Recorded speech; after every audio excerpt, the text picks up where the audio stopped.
Welcome back to the channel, where we take life's most complicated philosophies and break them down with jokes, metaphors, and probably too many food references.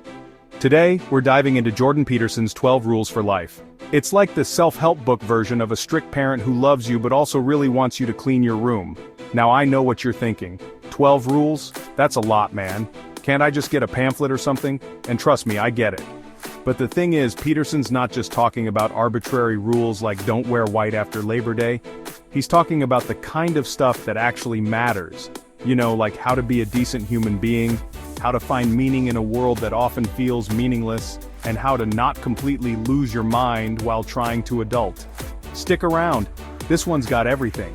Lobsters, skateboards, and some serious wisdom wrapped in funny packaging. Okay, let's start with the basics. Posture. We're talking shoulders back, chin up, like you're trying to impress your grandma at a family reunion. Now, before you click away thinking, this is just my mom yelling at me about slouching again, hear me out.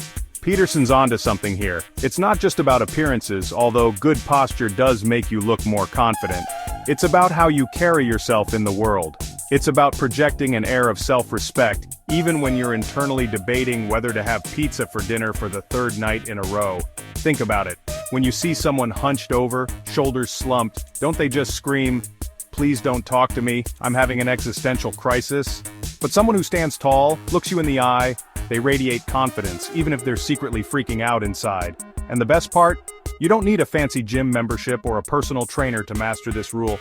Just channel your inner ballerina. Imagine a string pulling you up from the top of your head, and bam, you're basically a superhero. Or at least you look like one. This rule is all about self-care, but not the kind that involves bath bombs and face masks, although those are nice too. It's about treating yourself with the same kindness and compassion you'd show to someone you love. Would you let your best friend binge on junk food, stay up all night scrolling through social media, and then wonder why they're always tired and stressed?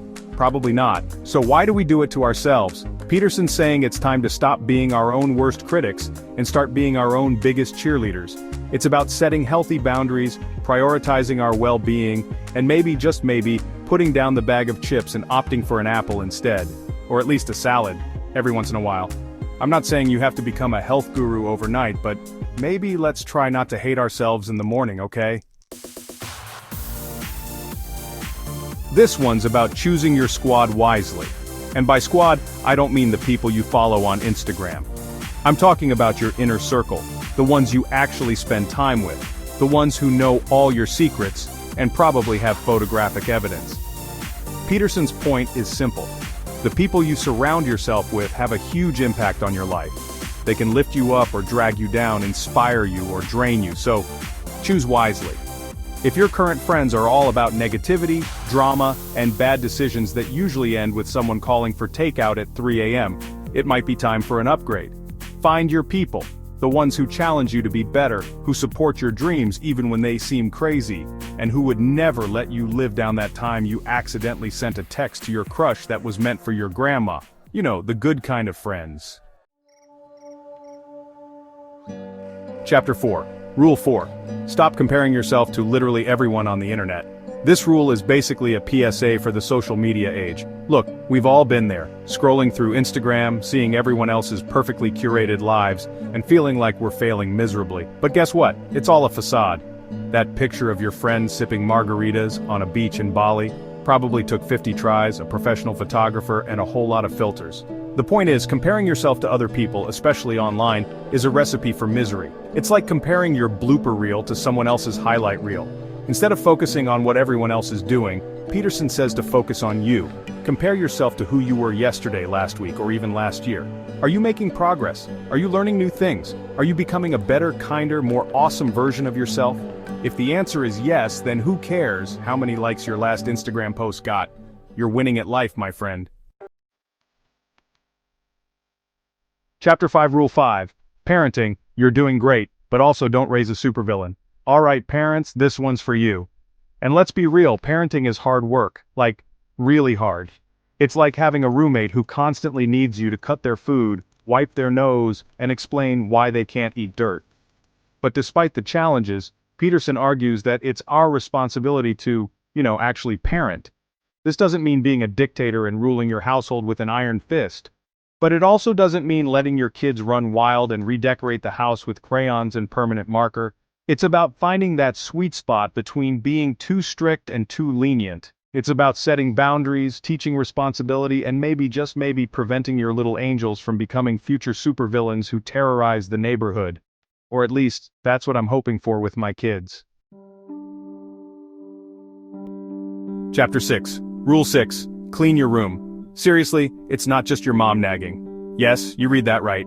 Jordan Peterson, renowned psychologist, wants you to clean your room. But before you roll your eyes and click away, hear him out. This rule isn't really about dusting and vacuuming, although those are good things too. It's about taking responsibility for your own life, starting with the things you can control. Think about it. If you can't even keep your own little corner of the world in order, how do you expect to tackle the bigger, more complex problems in life? It's like trying to solve world hunger when you haven't even figured out what's for dinner. So before you go out and try to save the world, maybe start by saving your bedroom from becoming a biohazard zone. You never know, a clean room might just be the first step to a clear mind and a more productive life. Chapter 7. Choose the scenic route, even if it takes a little longer. This rule is all about playing the long game. In a world obsessed with instant gratification, Peterson encourages us to slow down and focus on what truly matters. He wants us to ask ourselves, what will bring lasting fulfillment and meaning to my life? Even if it's not the easiest or most convenient path. Think of it like choosing between a microwave meal and a home-cooked feast. Sure, the microwave meal is quicker and easier, but the home-cooked meal, while requiring more effort, ultimately offers greater satisfaction. The same goes for life choices. Choosing the path of meaning over expediency might involve challenges and setbacks, but the rewards, a sense of purpose, genuine happiness, and maybe even a delicious meal, are well worth the effort. Chapter 8. Honesty, it's not just for kids and other life lessons. Okay, this one seems pretty straightforward, right? Don't lie, tell the truth, simple enough. But as with most things in life, it's a bit more nuanced than that. We're not talking about brutal honesty here, where you feel the need to tell your friend that their new haircut makes them look like a poodle. Peterson's talking about being honest with ourselves first and foremost, about acknowledging our flaws, our insecurities, and yes, even our deepest desires. Because only then, when we're honest about who we are, can we start living a life that's true to ourselves. And once we've mastered that whole inner honesty thing, then yeah, maybe we can start being a little more upfront with the people around us, just maybe skip the poodle comment, okay? Chapter 9. Listen up, Buttercup, you might actually learn something. In the age of constant chatter and online arguments, this rule is more important than ever. Peterson urges us to put down our phones, close our laptops, and actually listen to each other. And not just pretend listening while we wait for our turn to talk. I'm talking about really listening, with the intent to understand, not to respond. Think of it like this. Every person you meet is like a walking, talking book filled with stories, experiences, and knowledge that you've never encountered before. You might not agree with everything they say, but you can still learn something valuable from their perspective. So the next time you're tempted to interrupt, to offer unsolicited advice, or to check your phone mid-conversation, take a deep breath and just listen. You might be surprised by what you discover. Chapter 10. Rule 10. Say what you mean, like actually mean it this time. Remember that passive-aggressive text you sent your roommate last week? Or that time you told your boss everything was fine when it clearly wasn't? Yeah, Peterson's not a fan of that. This rule is all about clear, direct communication. It's about saying what you mean and meaning what you say, without resorting to ambiguity, manipulation, or a carefully curated subtweet. Now I get it. Being direct can be scary. It makes us vulnerable. It opens us up to the possibility of rejection or conflict.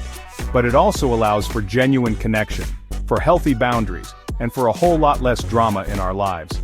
So, ditch the vague pronouncements and passive-aggressive jabs. Speak your truth, even if your voice shakes. You never know, the other person might just appreciate your honesty. Chapter 11. Rule 11. Let kids be kids, unless they're about to set something on fire. This rule might seem a bit out of left field, but it speaks to Peterson's belief in the importance of risk-taking and resilience. He uses the example of children skateboarding, an activity often seen as dangerous by adults. But Peterson argues that allowing children to engage in such activities, within reason of course, fosters independence, problem-solving skills, and a healthy dose of courage. It's about letting kids be kids, scrapes and bruises included. It's about encouraging them to push their boundaries, to explore their limits, and to learn from their mistakes. Because let's face it, a childhood spent wrapped in bubble wrap isn't doing anyone any favors. So the next time you see a kid skateboarding, resist the urge to call the neighborhood watch. Instead, offer a word of encouragement. Chapter 12. Rule 12. Pet the damn cat, and appreciate the little things. Okay, we made it to the final rule, and it's a good one. This rule is Peterson's reminder to slow down, to appreciate the small joys in life, and to find moments of peace amidst the chaos. It's about recognizing that happiness isn't always some grand, elusive goal. Sometimes it's as simple as petting a fluffy cat, enjoying a beautiful sunset, or savoring that first sip of coffee in the morning.